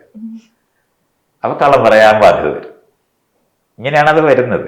അതേ സമയത്ത് 2 പേരുണ്ട് നമ്മുടെ ജീവിതത്തിൽ. അതുകൊണ്ടാണ് ഇപ്പൊ ഇസ്ലാം മതത്തിനകത്ത് ഈ 4 പേരുണ്ടെന്ന് പറയുമ്പോൾ അവർ തമ്മിൽ ആ ലെവലിൽ വഴക്ക് വരാത്തത് എന്തുകൊണ്ടാണ്? കരാറിൽ ആദ്യമേ അത് ഉള്ളത് കൊണ്ടാണ്, അല്ലാതെ അത് ശരിയായത് കൊണ്ടൊന്നുമല്ല. ശരിയും തെറ്റുമൊക്കെ കരാറ് തെറ്റിക്കുമ്പോഴാണ്. ഇപ്പൊ ഞാൻ നിങ്ങൾ എന്നെ വിളിച്ച് 11 മണിക്കാണ് ഇൻ്റർവ്യൂ എന്ന് പറഞ്ഞു, ഞാൻ ഈ 11 മണിക്ക് വന്നില്ല, 12 മണിക്ക് അതിൽ തെറ്റ് ചെയ്തു. എന്താ പറയുക? കരാറ് നമ്മൾ ഉണ്ടാക്കിയിട്ടുണ്ട്, അല്ലാതെ തെറ്റുകളില്ല. കരാർ ബ്രേക്ക് ചെയ്യുമ്പോഴാണ് തെറ്റുണ്ടാകുന്നത്. 2 പേര് തമ്മിലുള്ള കരാറിനകത്ത് നേരത്തെ നിങ്ങൾ ചോദ്യം ചോദിക്കുമ്പോൾ പറഞ്ഞ എന്താണ്? വേറൊരാളെ ഇഷ്ടപ്പെടുന്നതുകൊണ്ട് കുഴപ്പമില്ല എന്നുള്ള അങ്ങനത്തെ കരാറാണെന്നുണ്ടെങ്കിൽ ഒരു തെറ്റുമില്ല അതിനകത്ത്. അല്ല, വിഹിതവും അവിഹിതവും ഒന്നും അവിടെ ഇല്ല. വിഹിതവും അവിഹിതവും എന്ന് പറയുന്നത് രാജാവിന്റെ കാലത്തുള്ള സാധനമാണ്, ഇപ്പോഴുള്ളതല്ല. ഇപ്പൊ കരാറ് തെറ്റിക്കുന്ന പ്രശ്നമുള്ളത്. ഇത്രയും സമയം എനിക്ക് തരാമെന്ന് ഏറ്റിട്ടുണ്ട്, എൻ്റെ കൂടെ നടക്കാമെന്ന് പറഞ്ഞിട്ടുണ്ട്, ഞാൻ സിനിമയ്ക്ക് പോകണമെന്ന് ആലോചിച്ചപ്പോൾ നിങ്ങൾ വരത്തില്ല. കാറ് മേടിക്കാമെന്ന് പറഞ്ഞിട്ടുണ്ട്, പക്ഷെ കാറ് മേടിക്കാനായിട്ട് കാശ് നിങ്ങൾ മറ്റവർക്ക് കാറ് മേടിച്ചു കൊടുത്ത് എനിക്ക് കാറ് മേടിച്ചു തരാനാണ് കാശില്ല. ഇതാണ് ഇഷ്യൂ. അല്ലാതെ പൊസഷനും സാധനമൊന്നും അല്ല. അത് ഈ പൊസഷൻ എന്നൊക്കെ പറയുന്ന വാക്കുകളൊക്കെ ആൾക്കാർ ഉപയോഗിക്കുന്ന കൃഷിയോട് ബന്ധപ്പെട്ട് ഒരു പ്രദേശം നമ്മുടേതാണെന്ന് വിചാരിക്കുന്ന പൊസഷനുമായിട്ട് ബന്ധപ്പെട്ട് വസ്തുവായി മാറിയ സ്ത്രീകളല്ല. സ്ത്രീകളെല്ലാം വസ്തുക്കളായി പോയായിരുന്നു. ഇപ്പോഴും പുരുഷന്മാരങ്ങനെ സംസാരിക്കുന്നത്, സാധനം വരുന്നു, ചരക്ക് വരുന്നു എന്നൊക്കെയാണ് പറയുന്നത്. കാരണം മനുഷ്യനാണ് അത്. ഞാൻ നേരത്തെ പറഞ്ഞു, നിങ്ങൾ പടം വരയ്ക്കാൻ പറഞ്ഞാൽ നിങ്ങൾ പുരുഷനെ വരയ്ക്കത്തുള്ളൂ ഞാൻ പറഞ്ഞ പോലെയാണ് അത് മനസ്സിലാക്കേണ്ടത്. നമ്മൾ മനുഷ്യരായി മാറുകയും പൗരരായി മാറിയപ്പോഴും പുതിയ കരാറുകൾ ഉണ്ടാക്കേണ്ടതുള്ളതാണ്. പുതിയ കരാറിനകത്ത് ഇത്ര സമയമാണ് ഞാൻ നിങ്ങളായിട്ട് ചെലവഴിക്കുന്നത്, വേറൊരാളുമായിട്ട് ഞാൻ ചെലവഴിക്കുന്നു പറയുന്ന കരാറ് ഉണ്ടാക്കുന്നെങ്കിൽ ആളുകൾ വഴക്കിടത്തില്ല. ഈ കരാറ് തെറ്റിക്കുന്നതാണ് പ്രശ്നം ഉണ്ടാക്കുന്നത്. ഞാൻ ഒരാളുടെ കൂടെ മുഴുവൻ സമയം നിങ്ങളുടെ കൂടെ ആണ് എന്ന് പറയുകയും വേറെ ആളുകളുമായിട്ട് ബന്ധമുണ്ടാക്കുമ്പോൾ കരാറ് തെറ്റിച്ച്, അതുകൊണ്ടാണ് വഴക്കുണ്ടാകുന്നത്. കരാറിനകത്ത് ആദ്യമേ അങ്ങനെ ആണെങ്കിൽ എങ്ങനെ വഴക്കിടും? നമുക്ക് ഈ ഫീല് വരുന്നത് എന്തുകൊണ്ടാണ്? റിസോഴ്സസ് കുട്ടികൾ ആരുടെ കുട്ടിയാണോ ആ കുട്ടിക്ക് കൊടുത്തു പോകും എന്നറിയാവുന്നതുകൊണ്ടാണ് വേറൊരാളുമായി ബന്ധം ഉണ്ടാക്കി ആ കുഞ്ഞിന് അവിടെ ഉണ്ടായ അവിടേക്ക് ഈ റിസോഴ്സസ് ഈ വിഭവങ്ങൾ അങ്ങോട്ട് പോകും. അതുകൊണ്ടായി വളരുന്നത്. അല്ലാതെ ഇപ്പൊ രണ്ടുപേരെ തമ്മിൽ ഒരേ സമയത്ത് തന്നെ രണ്ടുപേര് ഒന്നിച്ച് കൂട്ടുകാരായിട്ടിരിക്കും. ചേട്ടാനിയത്തിമാരെയൊക്കെ വിവാഹം കഴിച്ച് എത്രയോ പേര് അങ്ങനെ ഒന്നിച്ച് ജീവിച്ചിട്ടുണ്ട്. അവർ തമ്മിൽ വഴക്കിടത്തൊന്നുമില്ല, കാരണം അവർ നേരത്തെ തൊട്ട് ഒന്നിച്ചാ വന്നിരുന്നേ. ഒരു നീരസതയൊക്കെ തോന്നും. കാരണം ഈ ബയോളജിയായിട്ട് ബന്ധപ്പെട്ട ഒരു ഏരിയ അതിനുണ്ട്. കാരണം നമ്മുടെ കുട്ടിയാണോ അല്ലയോ എന്നുള്ള ഉറപ്പ് വരുത്തുന്നുണ്ട്. അതുകൊണ്ടാണ് അത് വരുന്നത്. അപ്പൊ ഇതുപോലുള്ള കാര്യങ്ങളും കൂടെ നമ്മളൊന്ന് മനസ്സിലാക്കാമെങ്കിൽ ഈ ലിവിങ് ടുഗദർ ആണോ വിവാഹമാണോ എന്ന് പറഞ്ഞ ചോദ്യമൊന്നുമില്ല. വിവാഹം എന്ന് പറയുന്നത് രാജാക്കന്മാർ കണ്ടുപിടിക്കുകയും അതിനോട് ബന്ധപ്പെട്ട് ആളുകളുടെ ടാക്സ് മേടിക്കാൻ വേണ്ടിയുള്ള ഒരു സമ്പ്രദായമായിട്ടാണ് അത് വരുന്നത്. അതുകൊണ്ടാണ് പിരിക്കാനൊക്കാത്തത്. ദൈവം ചേർത്താണെന്നൊക്കെ പറഞ്ഞിട്ട് അവർ കൂട്ടിച്ചേർക്കുന്നത്. ഈ പെർമനൻ്റ് ആയിട്ട് രാജാവിന് കുറച്ച് ജോലിക്കാരെ വേണം, അത് ഈ വീട്ടിൽ നിന്ന് ഉണ്ടാക്കി കിട്ടണം. അതിന് ഇവർ രണ്ടുപേരും കൂടെ നിൽക്കേണ്ടേ വരുന്നതുകൊണ്ടാണ് ആ കരാറെല്ലാം ഉണ്ടായത്. നമ്മളിപ്പോൾ അങ്ങനെയല്ല കാണുന്നത്. കുട്ടികളൊക്കെ നമ്മുടേതാണെന്നും അവർ പൗരരാണെന്നും നമ്മളെല്ലാവരും കൂടെ ഒന്നിച്ച് ചേർന്നാണ് ഈ പ്രവൃത്തികൾ ചെയ്യുന്നതെന്നും അതുകൊണ്ട് അത്തരത്തിലുള്ള സ്വാതന്ത്ര്യമുള്ള മനുഷ്യരായി നമ്മൾ മാറിയത് കൊണ്ടാണ് പുതിയ ഈ സ്വാതന്ത്ര്യങ്ങൾക്ക് അതിൻ്റെതായ പ്രശ്നങ്ങളുണ്ട്. അത് വർക്കൗട്ട് ചെയ്യേണ്ടതാണ്. രണ്ടുപേർ തമ്മിൽ ഇഷ്ടത്തോടെ ജീവിക്കുമ്പോൾ കുറേ നാൾ കഴിയുമ്പോൾ ഇഷ്ടം പോകും. അപ്പോൾ എന്തോ ചെയ്യണം? അപ്പോൾ ഡൈവേഴ്സ് ചെയ്യണം. അതുകൊണ്ടാണ് ഡൈവേഴ്സ് കോർട്ടൊക്കെ ഉണ്ടായത്. അപ്പോൾ ഇഷ്ടത്തോടെ ചേരാനും ഇഷ്ടമില്ലാത്തപ്പോൾ പിരിയാനും അവകാശമുള്ളവരാണ് പൗരൻ. അല്ലാതെ ഒന്ന് ശരിയും മറ്റത് തെറ്റൊന്നും അങ്ങനെയുള്ള ചർച്ചയല്ലത്. രണ്ടുപേര് തമ്മിൽ ടീമായി പ്രവർത്തിക്കുന്നത് വരെ മാത്രമേ അത് നടക്കത്തുള്ളൂ. അത് കഴിഞ്ഞാൽ ഇപ്പം നമ്മൾ ന്യൂക്ലിയർ ഫാമിലി ഉണ്ടാകുന്നത് ഈ ഫാക്ടറിയോട് ബന്ധപ്പെട്ട മറ്റേ കൃഷി കുടുംബമായിരുന്നു കൂട്ടുകുടുംബം എന്ന് പറയുന്നത്. ഫാക്ടറി ഉണ്ടായപ്പം മുതലാളിമാർക്ക് മനസ്സിലായി 10-15 പേരുമായിട്ടാണ് ഒരാളെക്കാണ് ജോലി കൊടുക്കുന്നത്.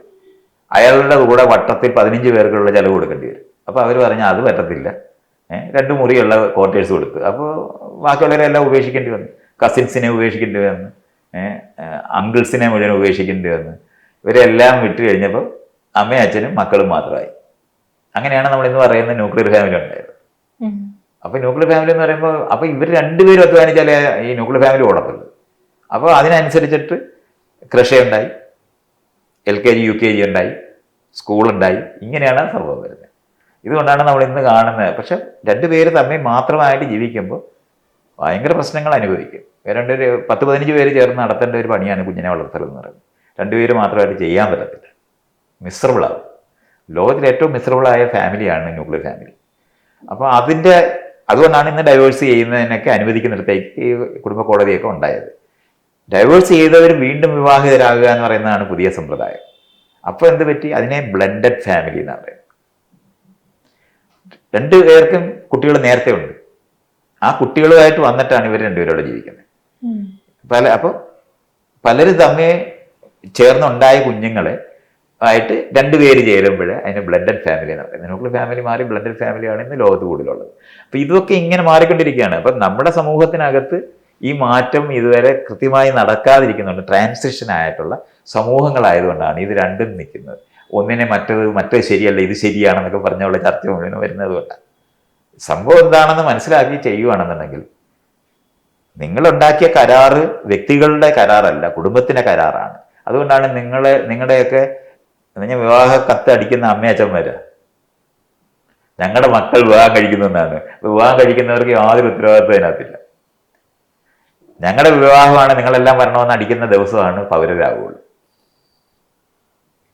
അല്ലെങ്കിൽ നിങ്ങൾ ഈ പഴയ കുടുംബങ്ങൾ തമ്മിലുള്ള കല്യാണത്തിനകത്താണ് ഇപ്പോൾ ഉള്ളത്. അതുകൊണ്ടാണ് ജാതിക്കനുസരിച്ചും മതത്തിനനുസരിച്ചും വിവാഹം കഴിക്കുന്നത്. വ്യക്തികളുടെ അല്ല. പൗരന്മാർക്ക് ജാതിയും മതവും ബാധകമല്ല. വ്യക്തികളെ ഉള്ളു, ആണും പെണ്ണേ ഉള്ളു, ഇണകളേ ഉള്ളു. ആണും പെണ്ണും മാത്രമല്ലാത്തവരുണ്ടെന്ന് നമുക്കറിയാവുന്നുണ്ട്. ഇണകളേ ഉള്ളു. ആധുനിക സമൂഹത്തിനകത്ത് ഇണകളാണുള്ളത്. അപ്പോൾ ഇണകൾ തമ്മിൽ തിരഞ്ഞെടുക്കുന്ന സമയത്ത് ഉണ്ടാക്കുന്ന പുത്തൻ കരാറുകളുമായി ബന്ധപ്പെട്ടാണ് ഈ ചോദ്യങ്ങൾ പറയുന്നത്. അതിന് പകരം ലിവിങ് ടുഗദർ ആണോ മറ്റേതാണോ എന്ന് ചോദിക്കുന്ന ചോദ്യമൊക്കെ വിഷയത്തിനെ പറ്റി പഠിക്കാത്തതുകൊണ്ടാണ് നമ്മളതങ്ങനെ മനസ്സിലാക്കാറുള്ളത്. അപ്പോൾ വ്യക്തികളായിട്ട് മാറി പൗരരായി മാറുന്നവരുടെ തിരഞ്ഞെടുപ്പുമായിട്ട് ബന്ധപ്പെട്ടാണ് വിവാഹം രജിസ്റ്റർ ചെയ്യുക എന്ന് പറയുന്നത്. നമ്മളുടെ ആധുനിക ഭരണഘടനാപരമായ രജിസ്ട്രേഷൻ. അതിനകത്ത് അമ്മയ്ക്കും അച്ഛനും റോളില്ല. രണ്ട് സാക്ഷികൾ വേണമെന്നുള്ളതേ ഉള്ളൂ, അല്ല അമ്മയും അച്ഛനും ആണോ എന്നുള്ള ചോദ്യമില്ല. ഇപ്പോഴും നമ്മൾ ഈ കോടതികളിനകത്തൊക്കെ നമ്മൾ പഴഞ്ചൻ കോടതിയും പഴഞ്ചൻ രജിസ്ട്രേഷൻ ഓഫീസുമായിട്ട് തുടരുന്നുകൊണ്ട് രാജാവിൻ്റെ ബ്രിട്ടീഷുകാരുടെയൊക്കെ കാലത്തുള്ളതായിട്ട് തുടരുന്നുകൊണ്ടാണ് ഇപ്പോഴും അത് ഈ അസംബന്ധം പിടിച്ച തരത്തിൽ അതൊക്കെ ഇരിക്കുന്നത്. അതൊക്കെ മാറ്റി പുതിയ രീതിയിലാക്കിയാൽ മതി, അല്ലാതെ ലിവിങ് ടുഗദർ ആണോ എന്നുള്ള ചോദ്യമില്ല. ഈ പുരുഷന്മാര് ഈ സ്ത്രീകളെ ചരക്കെന്ന് വിളിക്കുന്നത്, ഇല്ലെങ്കിൽ ഒരു പെൺകുട്ടി പോയാൽ അവള് വെടിയാന്ന് പറയണമെന്നൊക്കെ നമ്മൾ കേട്ടിട്ടുണ്ട്. അപ്പം ഈ പുരുഷന് സ്ത്രീ എന്ന് പറയുന്നത് അവന്റെ ലൈംഗിക താല്പര്യത്തിന് മാത്രമുള്ള ഒരു വസ്തുവായിട്ടാണോ കാണുന്നത്? അതെ, ഇതെത്ര സംശയം? വേറെ ഒരു ആത്മബന്ധമോ? മനുഷ്യനായിട്ടില്ലല്ലോ. നിങ്ങൾ മനുഷ്യനാണെന്ന് ഞാൻ പടം വരയ്ക്കാൻ പറഞ്ഞപ്പോൾ നിങ്ങൾ വരച്ചില്ലല്ലോ. വരച്ച മനുഷ്യനല്ല. അപ്പൊ സ്ത്രീ പുരുഷന്റെ പടമല്ലേ വരച്ചത്? മനുഷ്യന്റെ പടം വരയ്ക്കാൻ പറഞ്ഞ പുരുഷന്റെ പടമല്ലേ വരയ്ക്കുന്നത്? വരച്ചാലല്ലേ അറിയാൻ പറ്റും. അത് വ്യക്തിഗതമായിട്ട് എടുക്കാതെ നിങ്ങളൊരു സ്കൂളിൽ പോയിട്ട് മനുഷ്യരുടെ പടം വരയ്ക്കാനായിട്ട് അവിടെ ആണും പെണ്ണുമായിട്ടിരിക്കുന്നവരോട് പിള്ളേരെല്ലാം ചോദിച്ചു നോക്കും, എല്ലാവരും പുരുഷന്മാരുടെ. ശരിയാ, മുടി ഇല്ലാത്ത ഒരു പടമേ അത് അങ്ങനെ വരയ്ക്കുന്നതിന്റെ കാരണം അതായത് പുരുഷ കേന്ദ്രീകൃതമായ സമൂഹം നിർമ്മിച്ചത് കൊണ്ടാണ്. പുരുഷന്മാരുടെ ലോകമാണ്, പുരുഷന്റെ വസ്തുക്കളാണ്. അതുകൊണ്ട് നമ്മൾ നേരത്തെ പറഞ്ഞു കഴിഞ്ഞതല്ലേ, മണ്ണിനും പെണ്ണിനും വേണ്ടി മറ്റേ കനകം മൂലം കാമിനി മൂലം കലഹം പലഹം ഇതെന്ന് പറഞ്ഞിട്ട് കുഞ്ഞനമ്പ്യാർ എഴുതുമ്പോൾ അയാൾ എന്ത് പറയുന്നു? അയാൾക്ക് വേറൊരു അറിവ് പോലും ഇല്ല. രണ്ട് മനുഷ്യരാണെന്ന് അറിഞ്ഞുകൂടാന്ന് ഞാൻ പറയുന്നത്. പുരുഷന്മാരുടെ ലോകത്തെ വസ്തുക്കളായി എന്നേ സ്ത്രീകൾ മാറിപ്പോയി. അവർ മാറി ഇന്ന് പൗരരായി മാറുക എന്ന് പറയുമ്പോഴും വീട്ടിൽ വളർത്തുന്നത് വസ്തുക്കളായിട്ടാണ്. അല്ലെങ്കിൽ നിങ്ങളെ കല്യാണം കഴിക്കാനായിട്ട് പുരുഷൻ നിങ്ങളുടെ വീട്ടിൽ വന്ന് താമസിക്കത്തില്ലേ? ഇതുവരെ ഉണ്ടായിട്ടുണ്ടോ? ആണ് കാണൽ ചടങ്ങുണ്ടോ? ഇപ്പൊ ഉണ്ട്. അയ്യ, അങ്ങനെ പറയാതെ, ഇപ്പൊ ഉണ്ടെന്നൊക്കെ പറയാതെ, വെറുതെ പറയുക. ഒരു ചടങ്ങുമില്ല. അതിങ്ങനെ ഞാനിതുപോലെ ഇങ്ങനെ പറയുമ്പോൾ ഇപ്പൊ ഇച്ചിരി മാറി എന്ന് പറയാനായിട്ട് അഭിനയിക്കരുത്. അങ്ങനെ ഈ ചോദ്യവും ഇല്ലായിരുന്നു. നിങ്ങൾ കാണാറുണ്ടോ? ഞങ്ങളുടെ വിവാഹമാണ്, നിങ്ങളെല്ലാം പങ്കെടുക്കണം. അമ്മയും അച്ഛനെയും നിങ്ങളുടെ കല്യാണത്തിലേക്ക് ക്ഷണിച്ച ഏതെങ്കിലും കല്യാണം ഈ നാട്ടിലുണ്ടോ? ഇല്ല. പിന്നെ എന്തിനാണ് അതൊക്കെ പറയുന്നത്? അതുകൊണ്ട് അമ്മയും അച്ഛനും കല്യാണം കഴിക്കുന്ന കല്യാണത്തിനകത്തെ വസ്തുക്കളാണ്, പശുക്കളാണ് സ്ത്രീകളല്ല. ഒരു സംശയം വേണ്ട. ഞാനിത് പറയുമ്പോൾ അവരെ ആക്ഷേപിക്കാൻ പറയുന്ന വരിയല്ലത്, യാഥാർത്ഥ്യം അതാണെന്ന് മനസ്സിലാക്കണം. അതുകൊണ്ടാണ് നിങ്ങളുടെ വീട്ടിൽ നിന്ന് കല്യാണം കഴിച്ച് ചെറുക്കൻ്റെ വീട്ടിലേക്ക് കൊണ്ടുപോകുന്നത് എന്തുകൊണ്ടാണ്? പശുവിനെ വാങ്ങിക്കൊണ്ട് പോകുന്ന പോലെ കൊണ്ടുപോകുന്നുണ്ടാ. പെണ്ണ് കാണുമ്പോൾ എന്തുവായി കാണുന്നേ? പറ, എന്തുവായി കാണുന്നേ? പെണ്ണിന്റെ ഭംഗി ആയിരിക്കണം. ശരീരം മാത്രമേ ഉള്ളൂ, നിങ്ങളെ ആളില്ല. അല്ലാതെ എങ്ങനെയാണ് ഒരാൾ ഈ പെണ്ണ് കാണാൻ? സത്യത്തിൽ അറപ്പ് ഉള്ള ഒരാളേക്ക് മാത്രമേ അത് ചെയ്യാൻ പറ്റുള്ളൂ. റോഡിൽ പോയിട്ട് സാധനം മേടിക്കുന്ന പോലെ തന്നെയാ മേടിക്കുന്നത്. എത്ര വീട്ടിൽ പോകാറുണ്ട് പുരുഷന്മാര്? നിരവധി. അത്രയേ ഉള്ളൂ. അപ്പൊ ഇതൊക്കെ മനസ്സിലായാൽ മതി. അങ്ങനെ നിങ്ങളെയൊക്കെ മനുഷ്യരാകുന്ന കാലത്ത് പറയേണ്ട വരികളാണ് അതൊക്കെ. നിങ്ങളിപ്പോൾ വസ്തുക്കൾ തന്നെയാണ്. വസ്തു അല്ലാതായി മാറണമെന്നുണ്ടെങ്കിൽ പൗരബോധം ഉണ്ടായി സ്വന്തം തെരഞ്ഞെടുപ്പിനകത്ത് ഇണകളായി മാറി ഞങ്ങളുടെ വിവാഹം നടത്തുന്നത് നിങ്ങളെല്ലാം വരണം എന്ന് നിങ്ങളുടെ സ്വന്തം അമ്മയും അച്ഛനെയും ക്ഷണിക്കുന്ന ദിവസം പറഞ്ഞാൽ മതി എന്നോട്. അതുവരെ വസ്തുക്കളാണ്. അപ്പൊ ഈ കുടുംബപരമായിട്ട് പണ്ട് തൊട്ടേ തുടങ്ങി വീട്ടുകാരാലോചിച്ച് കല്യാണം കഴിച്ച് ജീവിക്കുന്നവരെല്ലാവരും മണ്ടന്മാരാണ്. മണ്ടന്മാരല്ല, വസ്തുക്കള്, പശുക്കള്. മണ്ടന്മാരെന്നുള്ള വാക്ക് എന്തു ഇതിനകത്ത്? നിങ്ങൾക്ക് തന്നെത്താനായിട്ട് തീരുമാനിക്കാനൊക്കത്തില്ല, ഇന്നും പറ്റത്തില്ല. നമ്മൾ സ്വയം തീരുമാനിക്കാൻ കഴിയുന്നവരായി മാറുമ്പോഴേ പൗരരാവുള്ളൂ. നിങ്ങളുടെ ഇണയെ തിരഞ്ഞെടുക്കുന്ന കാര്യത്തിൽ മാത്രമൊന്നുമല്ല. നിങ്ങളിപ്പോൾ വീട് വിട്ടു പോയിട്ട് ഇഷ്ടമുള്ള ഒരു വീട് വാടകയ്ക്ക് എടുക്കാൻ ചെന്നാൽ കിട്ടത്തില്ല. അതെന്തുകൊണ്ടാണ്? നിങ്ങളെന്താ മനുഷ്യനല്ലേ? എന്തുകൊണ്ടാണ് കിട്ടാത്തത്? ഒരു പെണ്ണിന് അവകാശം ഉണ്ടെന്ന് അംഗീകരിച്ചിട്ടില്ലാത്ത സമൂഹമായിട്ട് തുടരുന്നുണ്ടാണ്. നിങ്ങൾക്ക് പഠിക്കാൻ ഇഷ്ടമുള്ളത് പഠിക്കാനായിട്ട് സമ്മതിക്കത്തില്ല. രാത്രി നടക്കാൻ പോകാൻ നിങ്ങളെ അനുവദിക്കത്തില്ല. പിന്നെങ്ങനെയാണ് നിങ്ങൾ മനുഷ്യനായെന്ന് പറയുന്നത്? ഇത് നിങ്ങളുടെ കുഴപ്പമായിട്ട് പറയുകയല്ല, നിങ്ങൾ വസ്തുക്കളായിട്ടാണ് വളരുന്നത്. അച്ഛൻ്റെയോ അമ്മയുടെയോ വസ്തുക്കളാണ് അവർ കൈമാറ്റം ചെയ്യുന്നതാണ്. അതുകൊണ്ടാണ് നിങ്ങൾക്ക് സ്വന്തം ഇഷ്ടപ്രകാരം ഒരാളെ ആയിട്ട് പ്രണയിക്കാൻ തുടങ്ങിക്കഴിഞ്ഞാൽ വഴക്കാവും. കാരണം ഈ വസ്തുവിനെ ചൊവ്വ കൊടുക്കണം എന്നാണ്. അങ്ങനെയല്ലേ പറയുന്നത്? തെറ്റ് ചെയ്യുന്നു എന്നൊക്കെയല്ലേ? ഇഷ്ടമുള്ളവരുമായിട്ട് ബന്ധമുണ്ട്, ലൈംഗിക ബന്ധത്തിൽ ഏർപ്പെടുന്നത് തെറ്റാണെന്ന് പറയുന്നത് എന്തിനായമാണ്? ശരിയാണ്. അതെ, ഇത് ഇങ്ങനെ മനസ്സിലാകണ്ട. അതുകൊണ്ട് അത് വ്യക്തിപരമായിട്ട് മനസ്സിലാക്കരുത്. ഞാൻ നിങ്ങളെ സ്ത്രീകളെ പറയുകയല്ല, സ്ത്രീകൾ വസ്തുക്കളാണ് എന്ന് നമ്മൾ അംഗീകരിക്കേണ്ടതുണ്ട്. അപ്പം വ്യക്തികളായി മാറണമെന്നുണ്ടെങ്കിൽ സ്വതന്ത്രമായി തിരഞ്ഞെടുക്കാനുള്ള അവകാശമുള്ളവരായി മാറണം. അത് സ്കൂളിനകത്തും കോളേജിനകത്തും പഠിപ്പിച്ച് മാറ്റേണ്ടതുണ്ട്. മതത്തിനകത്ത് അങ്ങനല്ല. മതത്തിനകത്ത് പുരുഷന്റെ വസ്തുക്കളാണ്. അതുകൊണ്ടാണ് നിങ്ങൾക്ക് ജാതിക്കും മതത്തിനനുസരിച്ച് ഇവിടുത്തെ മാട്രിമോണിയൊക്കെ എങ്ങനെയാണ്? നായർ മാട്രിമോണി, ഈഴവ മാട്രിമോണി, എന്താണ് ബ്രാഹ്മൺ മാട്രിമോണി എന്നല്ലേ ഉള്ളത്. അല്ലാതെ മനുഷ്യർ മാട്രിമോണി എന്ന് പറഞ്ഞിട്ടുണ്ടാ? ഇല്ല. അതുകൊണ്ടാണ് വസ്തുക്കളാണെന്ന് ഞാൻ ഈ പറയുന്നത്. നിങ്ങളുടെ വിവാഹത്തിന് നിങ്ങൾ രണ്ടുപേരും കൂടെ ചേർന്ന് ബന്ധുക്കളെയും സുഹൃത്തുക്കളെയും ക്ഷണിക്കുന്ന ദിവസമാണ് സ്വതന്ത്രരായ വ്യക്തികളാർത്ഥം. അതുവരെ പാതി ബന്ധവരെ ഭരണഘടന വന്ന കാരണം കൊണ്ട് അവകാശമുണ്ടെന്ന് തെറ്റിദ്ധരിക്കുകയും എന്നാൽ അത് ഒരിക്കലും പ്രാക്ടീസ് ചെയ്യാത്തവരാണ്. നിങ്ങൾ തന്നെത്താൻ തിരഞ്ഞെടുക്കുന്നതിനെ പറ്റി നിങ്ങൾ ചെയ്യാനായിട്ട് തുടങ്ങി അപ്പം കാണാം അങ്ങനെ സ്വതന്ത്രരായ വ്യക്തികളില്ല. ഞാൻ പറഞ്ഞില്ല, നിങ്ങൾക്ക് പോയി സ്വതന്ത്രമായ ഒരു വീടെടുക്കാനായിട്ട് പറ്റാത്ത സ്ഥലങ്ങൾ നഗരത്തിൽ പറ്റും എന്നൊക്കെ പറയുന്നത് ഉപയോഗിക്കാൻ പറ്റുമോ എന്നുള്ളത് കാരണം കൊണ്ട് മാത്രം ഉണ്ടാകുന്നതാണ്. ഇപ്പം ഈ IT-യിലൊക്കെ പഠിക്കുന്നവർക്കൊക്കെ ഇവിടെ കളക്റ്റീവായിട്ട് താമസിക്കുന്നത്. പക്ഷെ അതല്ല പറയുന്നേ. ഹോട്ടലിലൊക്കെ പോയി മുറി ഒറ്റയ്ക്ക് എടുക്കാനായിട്ട് സ്ത്രീകൾക്ക് ഇപ്പോഴും പറ്റാത്തടത്താണ്. നമ്മൾ ഒരു 3 സ്റ്റാറിന് മേളിലോട്ട് മാത്രമേ സ്ത്രീകൾക്ക് എടുക്കാൻ പറ്റൂ. അതിനോട്ട് താഴോട്ട് പാടാ കിട്ടത്തില്ല. ഇതൊക്കെയാണ് അതിൻ്റെ ലക്ഷണങ്ങൾ. അങ്ങനെയാണ് മനസ്സിലാക്കേണ്ടത്. അത് വ്യക്തിഗതമായി നിങ്ങൾ മനുഷ്യനല്ല, നിങ്ങൾ ശരീരമാണ്. ഇതിനകത്ത് ഒരു വ്യക്തി ഉണ്ടായിട്ടില്ല. അതുകൊണ്ടാണ് പെണ്ണ് കാണാനായിട്ട് നിന്ന് കൊടുക്കുന്നത്. ചേട്ടാ കാപ്പി എന്ന് പറഞ്ഞിട്ട് ഇപ്പോഴും ചെല്ലത്തില്ലേ? കാപ്പി ഇട്ടുകൊണ്ട് ചെല്ലുന്ന ആര്? പിന്നെ പശുവാ. അവിടെ പോയിട്ട് എന്ത് കാണുന്നേ? പശുവിന് എന്തുവാ നോക്കുന്നേ? മുലയുണ്ടോ എന്ന് നോക്കും, ഇറച്ചി ഉണ്ടെന്നോ വാലുണ്ടെന്നോ, ഇതൊക്കെയല്ലേ നോക്കുന്നേ. ഇതല്ലേ പെണ്ണ് കാണുക എന്ന് പറഞ്ഞ അർത്ഥം. എപ്പോഴെങ്കിലും പെണ്ണ് കാണാൻ നിങ്ങൾ നിൽക്കുന്നുണ്ടെങ്കിൽ നിങ്ങൾ മനുഷ്യനല്ല. നിങ്ങളുടെ ജീവിതത്തിൽ എന്തെങ്കിലും ഒരാൾ കാണാൻ വരാനായിട്ട് അനുവദിച്ചിട്ടുണ്ടോ? പിന്നെ നിങ്ങൾ മനുഷ്യനല്ല. മനുഷ്യൻ എന്ന് പറഞ്ഞാൽ വ്യക്തിയല്ല, ശരീരത്തിലെ മറ്റേ വസ്തുവാണ്. അതാണ് വസ്തു. അതുകൊണ്ടാണ് ചരക്കെന്നൊക്കെ അവർ വിളിക്കുന്നത്. അവർക്ക് എല്ലാവർക്കും അറിയാത്, പുരുഷന്മാർക്ക് എല്ലാവർക്കും അറിയാത് വസ്തുക്കളാണ്.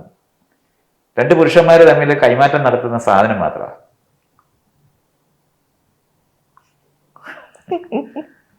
ഞാനിത് ഇങ്ങനെ പറയുമ്പോൾ ഞാനെന്തോ മോശമായിട്ട് പറയുന്നില്ല, യാഥാർത്ഥ്യം അതാണെന്നായി പറയുന്നു.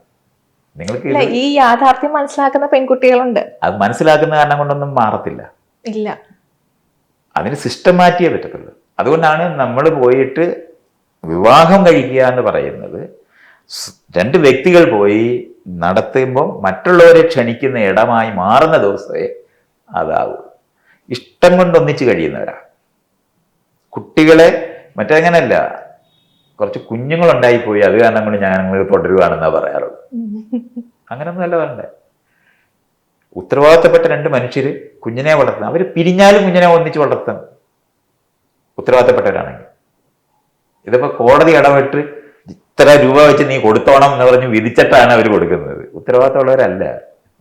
വ്യക്തിപരമായ ഉത്തരവാദിത്തം ഒരിക്കലും ഉണ്ടായിട്ടില്ല അവർക്ക്. അതുകൊണ്ട് ജനാധിപത്യ പൗരബോധമുള്ളവർ തമ്മിൽ ഇഷ്ടം ഇല്ലാതെ പിരിഞ്ഞാലും കുഞ്ഞുങ്ങളെ നോക്കും. വിവാഹമോചിതരായി നിൽക്കുന്നവര് കുട്ടികൾക്ക് കാശ് കൊടുക്കണമെന്ന് പറഞ്ഞാൽ തല്ലിക്കൊന്ന് കൊടുക്കേണ്ടി വരും. കാശില്ലാതെ അവൻ ജീവിച്ചു കളയും. അങ്ങോട്ട് കോടതി വിധിക്കുകയാണ്, നീ ഉണ്ടാക്കുന്ന വരുമാനത്തിന്റെ 50% അവിടെ കൊടുക്കണം എന്ന് പറഞ്ഞു കഴിഞ്ഞാൽ പിന്നെ വരുമാനം ഉണ്ടാക്കാതിരിക്കാനായിട്ട് നോക്കി നടക്കുന്ന പുരുഷന്മാര് ഇപ്പോൾ. അതുകൊണ്ട് പുരുഷന്മാരും അങ്ങനെ തന്നെയാണ്. മനുഷ്യരൊന്നും ആയിട്ടില്ല. സ്ത്രീകൾ പശുക്കളാണെന്നുണ്ടെങ്കിൽ പശുവിന്റെ ഉടമസ്ഥര് മാത്രമാണ് മറ്റൊരു. അത് 2 പേരും മനുഷ്യരായിട്ടില്ല. മനുഷ്യരാകുക, വ്യക്തികളാകുക എന്ന് പറയുന്നത് പൗരബോധം ഉണ്ടായാലേ പറ്റുള്ളൂ. ഇതാ വ്യത്യാസം. ഞാൻ മറ്റൊരു ചോദ്യം ചോദിക്കട്ടെ. ആണ് പെണ്ണ് പ്രകൃതിയായിട്ട് തന്നെ ഉണ്ടാക്കിയതാണ്. ഈ LGBTQ താങ്കൾ അതിനെ സപ്പോർട്ട് ചെയ്യുന്ന ഒരാളാണോ? ഞാൻ സപ്പോർട്ട് ചെയ്യുന്ന ഒരു കാര്യമാണ്. ആണും പെണ്ണും ആയിട്ട് ജനിക്കുന്നവരും ആണും പെണ്ണും അല്ലാതായിട്ട് ജനിക്കുന്നവരും ആണും പെണ്ണും ഒന്നിച്ചായിരിക്കുന്നവരും ഒക്കെ ലോകത്തുണ്ട്. അവരെ അംഗീകരിക്കുക എന്ന് പറയുന്നത് വളരെ സ്വാഭാവികമല്ലേ. ഇപ്പൊ ഞാൻ പറഞ്ഞിട്ടാണ് പണ്ട് നപുംസകം, ശിഖണ്ഡി എന്ന് പറയുന്ന വാക്കൊക്കെ നമ്മൾ പറഞ്ഞിട്ടാണ് ഉണ്ടായത്. നിങ്ങൾ വെറുതെ നോക്കിയാൽ മതി. അവരെ അപമാനിക്കുക എന്ന് പറയുന്നതായിരുന്നു പണ്ടുള്ള രീതി. അതാണ് ഉള്ളത്. അല്ലാതെ വ്യത്യസ്തരായ ആൾക്കാരാണ് ലോകത്തുള്ളത്. എന്തുകൊണ്ട് ഈ സമൂഹം ഇവരെ കാണുമ്പം, സമൂഹം എന്ന് പറയുന്നതല്ല, അധികാരവും മറ്റുള്ളവരെ ഉപയോഗിക്കുന്നവരുടെ യുക്തിയാണത്. അല്ല സമൂഹം എന്ന് പറഞ്ഞാൽ ആരാ? ഇവര് സമൂഹമല്ലേ? അങ്ങനല്ലേ? അത് അധികാരവും മറ്റുള്ളവരെ ഉപയോഗിക്കുന്നവരുടെ യുക്തിക്കകത്താണ് അത്. അല്ലാതെ വേറെ ഒന്നുമില്ല. ഇണകളായിട്ട് ആൾക്കാർ കഴിയുന്നുണ്ടാവും. കുഞ്ഞുങ്ങളെ ഉണ്ടാക്കാത്ത സ്ത്രീ പുരുഷന്മാരെന്ത് ചെയ്യും? അവരെ അപ്പം ആണും പെണ്ണും അല്ലാതെ ഇപ്പോ അങ്ങനൊന്നും അല്ല. അതൊക്കെ ഞാൻ പറഞ്ഞില്ല, മര്യാദയില്ലാത്ത മനുഷ്യർ പറയുന്ന വരികൾ മാത്രം. അതൊക്കെ ലോകത്ത് പലതരത്തിലുണ്ട്. കുഞ്ഞിനെ ഉണ്ടാക്കാൻ കഴിവുള്ളവരുണ്ടാകാം, കഴിവില്ലാത്തവരുണ്ടാകാം, കഴിവുള്ളപ്പോഴും ഉണ്ടാക്കാത്തവരുണ്ടാകും. ഇവിടുത്തെ സന്യാസിമാർ മുഴുവനും മര്യാദ കിട്ടവന്മാരല്ലേ? പള്ളിയില്ലാത്തവന്മാർക്ക് എന്ത് ഉന്തന്മാരാണ് അതൊക്കെ. അവന്മാരാണ് LGBT എന്ന് പറഞ്ഞിട്ട് എതിർക്കാൻ നടക്കുന്നത്. ഇവിടുത്തെ കന്യാസ്ത്രീകളൊക്കെ എന്തോ ചെയ്യും? അത് മനുഷ്യരെ അല്ല ആയില്ലേ?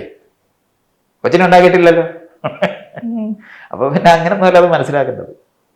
നമ്മുടെ ചോയ്സായിട്ട് മനസ്സിലാക്കുമ്പോൾ കുട്ടി ഉണ്ടാക്കുന്നവരും കുട്ടി ഉണ്ടാക്കാത്തവരും ഉണ്ട്. കുട്ടി ഉണ്ടാക്കാൻ കഴിവില്ലാതിരിക്കുമ്പോഴും വേണ്ടാന്ന് തീരുമാനിക്കുന്നവരും കഴിവുള്ളപ്പോഴും വേണ്ടാന്ന് തീരുമാനിക്കുന്നവരും ഒക്കെ ഉണ്ടാവും.